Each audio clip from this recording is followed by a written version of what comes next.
নিজের খারাপ হোক অসুবিধা নেই, কিন্তু অন্যের খারাপ হোক এটা কখনোই আমি চাইনি।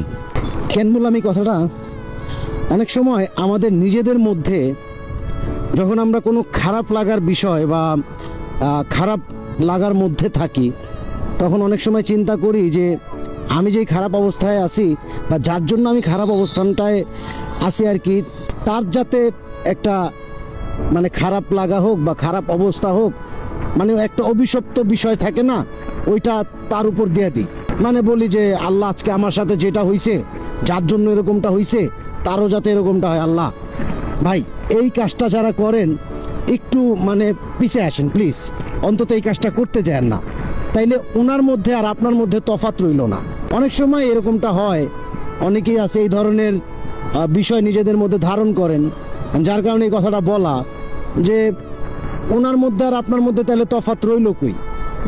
আপনি চেষ্টা করবেন, ওই দেখ চেষ্টা করবেন এমন করে লাগা দেন, আপনি চেষ্টা করবেন যাতে করে যেটা হইছে যা হইছে ভাববেন all is good for everything, and আপনার নিজের জন্য ভালো হইছে, যেটা হইছে আপনার ভাগ্যে ছিল হয়তো বা, যার কারণে এরকমটা হইছে।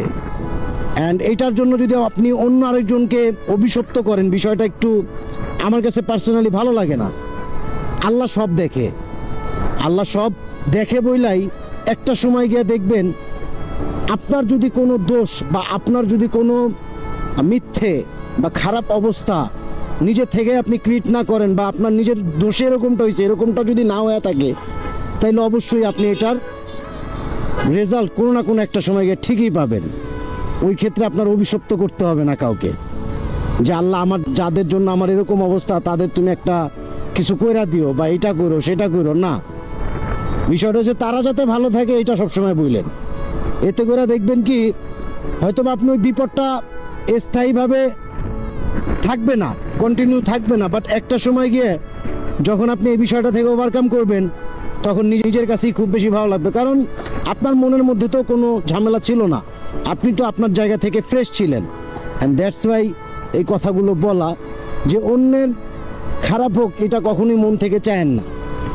নিজের খারাপ হোক অসুবিধা নাই, বাট অন্যের খারাপ কখনো মন থেকে চাবেন না, তাইলে দেখবেন আল্লাহ খুশি হয়, হয়তো বা কিছু না কিছু একটা ভালো কিছু পাবেন, এই আর কি। অ্যান্ড দ্যাটস ওয়াই কথাগুলো বলা।